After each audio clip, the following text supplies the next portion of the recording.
Look, I did not want this day to pass without making a statement, and I just didn't want to send out a written statement because this is a very historic day. And it's good to we have both Chief with us today, Chief Pena as well as Chief Acevedo, and then of course the council members, Councilmember Larry Green, Councilmember Amanda Edwards, Councilmember Jack Christie, Councilmember Carlos Cisneros, and then we have all of you. And it seems as though no, it was 16 months ago when we, Rebecca, I thought you were in Austin. You flew, Star Trek. It seemed, let me get serious. It was 16 months ago when I came into office and we were facing some pension challenges. And when I came in, we thought it was like 500, no, it was right at $5 billion in unfunded liabilities. And after looking under the hood and making some adjustments, lowering the discount rate from 8.5 to 7, the unfunded liability turned out to be, at this point, $8.2 billion. And so we started having conversations with all three of the employee groups that started back in February of 2016.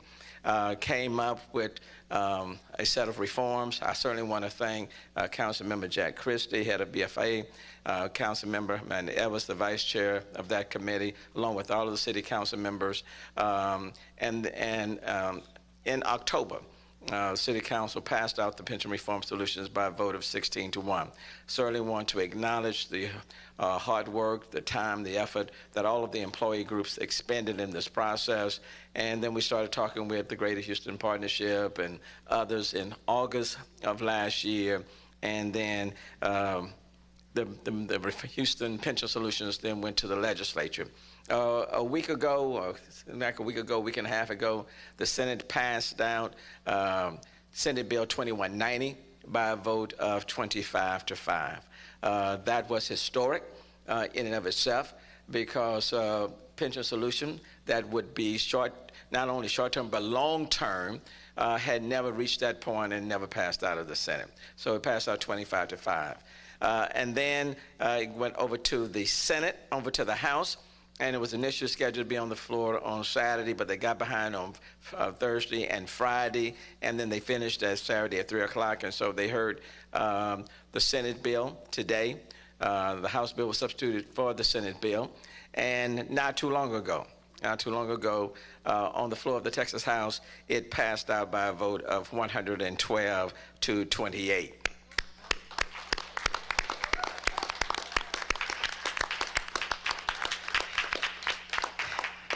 The vote today, combined with the Senate vote, is not only epic, it is historic.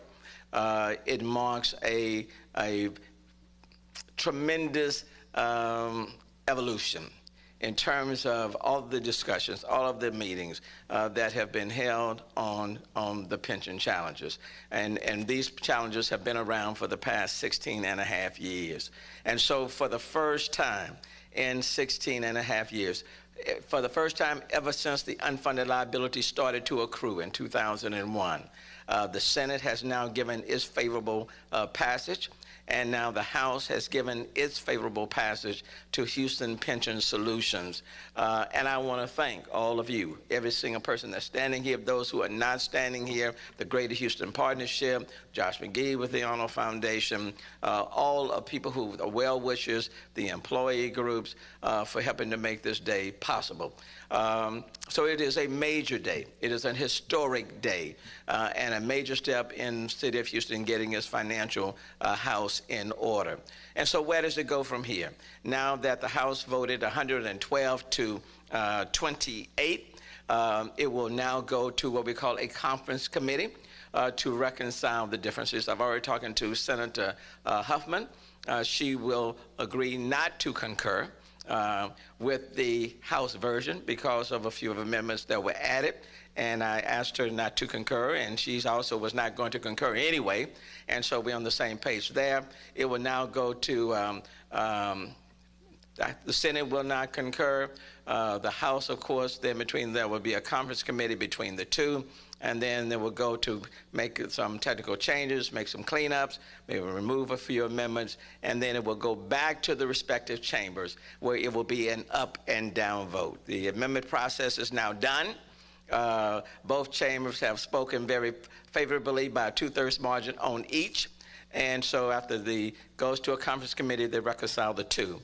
Then it will go back to both chambers, and then will be on its way to the governor's office. And so I simply could not pass up this day without comment to say thank you, even though the final signature is not on the bill. Look, this bill has traveled a long, long way over a lot of mountains, valleys, rivers, creeks, zigzags around the bend. It has come a long, long way. And, maybe some doubted that it would never happen. But this is a city of hopes and dreams and aspirations. And this is a city where if you dream big, big things can happen and big things come true. And this is a city that we take the toughest of challenges and we find a way to come up with the solutions. And so though the process is not 100% complete, for the first time in the history of this city, there's a pension solution bill that is navigated through the Senate, navigated through the House, and now it's on its way to a conference committee where the differences will be resolved. And for that, I am very much grateful to every single person that invested time, effort, energy, you name it, into making this process happen. So let me thank Chairman Flynn on the House side for navigating this bill through. And let me thank Senator Joan Huffman for doing the same. And let me thank all the members of the legislature for giving their voice and their votes to this process. And now let's continue to move forward. But the train is, as we say, this ship has sailed and is picking up a whole lot of wind behind the sails. Having said that, I'll take whatever questions any of you may have. Yes, ma'am. The points of discussion early on was that this could go to a public vote in November. Is that still the case in either of these bills? It is still the case that it certainly could go to a public vote. But even with that, it doesn't negate any of the reforms. If it does have to go to a public vote, I trust the voters. And a part of it is that, if the police officers, if their pension system doesn't get the pension obligation bonds, the $750 million, and if the municipals don't get their pension obligation bonds, the $250 million, and these are dollars that we have borrowed from those respective groups over the last 15 years, then the city doesn't get the reforms. And so I think the city wants the reforms. I think Houstonians will want the reforms. And so essentially, I'm not fearful at all of the vote because it's in the best interest of all Houstonians for the POBs to be given to both police as well as to municipal workers. So if we have to do it, we'll do it. Yes, Rebecca. Which of the 4 amendments do you support? I would assume it's only Flynn's. Is that correct? That would be a correct statement. Are you at all concerned that this bill gets stuck in conference committee? No. I've talked to Senator Huffman just within the last 30 minutes. She feels very good about it. So do I. The support in the Senate and quite frankly in both chambers was very high. I mean, if you look at the amendments, Representative Bohack's amendment can't stay on there. I mean, that amendment itself would cost an additional $27 million, and over the lifetime would cost about $400 million. So that's a for a fiscal conservative, I take issue with that amendment. But that amendment certainly cannot stay. So I feel confident. Is that the amendment that you're most concerned about, Bohack? Well, it is the amendment that is costly. I don't think any one of us want to. The whole notion of the pension solution was to reduce costs and to put our financial house in order. That amendment will cost about $27 million a year to the bill. I don't think that's, and they may not have had those numbers when they were considering it, and he may not have had those numbers when he was putting it forth. But it will cost about if it remains on, it will cost about $27 million a year, $400 million over the life of the deal, and that one has to get jettisoned. Quick, fast, and in a hurry. Representative Huberty's amendment doesn't require the city to do anything, but opens up another door to negotiations. Would you intend to take that if that amendment stays? Essentially, what his amendment says is that you kind of can open it up to negotiations to the extent the firefighters' pension board provides the census data, the actuarial information in 5 days. We've been asking for it for a year and a half. If he can get it in 5 days, let's see. You would sit down with the pension board? If the census data is provided in 5 days, let's just see what happens on that amendment. But in 5 days, by then, the conferees will have been named, and you will know whether or not they're doing it or they're not doing it. They've been very resistant for the last 16 years. But if he thinks that by filing an amendment it's going to happen in 5 days, I'm not going to lose any sleep over that. But we will see. He put forth the amendment, and he had mentioned it to me. I told him I didn't agree with it, but hey, go for it. So we'll see. Okay. Anyone else? We get it? On Schofield's amendment, how much of a problem do you view that? Well, the Schofield amendment. My interpretation is that it, probably means that the firefighters come out and campaign against the POB vote in November, but beyond that. Quite simply, the POBs, the whole notion with the bill itself is that if the police and municipal workers didn't get the POBs, then we wouldn't get the reforms, which I think makes good sense. Because over the last 15 years, we've borrowed from police, we've borrowed from the municipals. We have never borrowed, the city has never borrowed anything from fire. So there's no reason for fire to get the benefit of that to the extent you don't get any POBs. What the amendment does do, I think you're exactly correct. It simply provides somebody possibly with an impetus to be out there and campaigning against, just to be campaigning against, because they don't have any, what you call it when you don't have something in the game?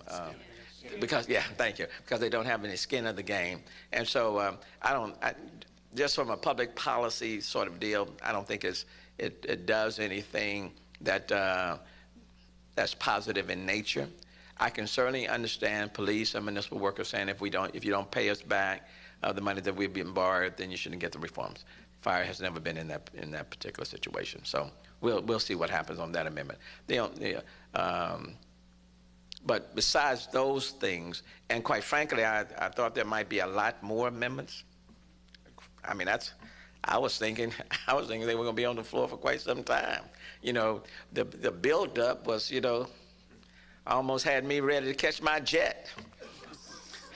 And then I discovered that the city didn't have one. Southwest Airlines, United, And except for the jet that Susan Christian put me in and the auto car parade, I was in my jet car, but the jet car was no longer available. But I was anticipating there being a lot more amendments that would end up not being. Look, this is a terrific day for the city of Houston, for all taxpayers, for people who recognize just the magnitude of the challenge that the pensions present. This is a tremendous day. The bill continues to move along in the process. That's step number one. Now over 100 members in the House and over 2/3 of the members in the Senate have voted yes to the pension solutions. And just like any amendments that we put forth, we take a look at them. The two chambers will take a look and see which ones stay or which ones go. And then it goes back to the respective chambers for an up and down vote. There will no longer be any time for amendments, and then on to the governor's desk. And so this has been a journey. It still is a journey, but I think we can all now see the light at the end of this tunnel.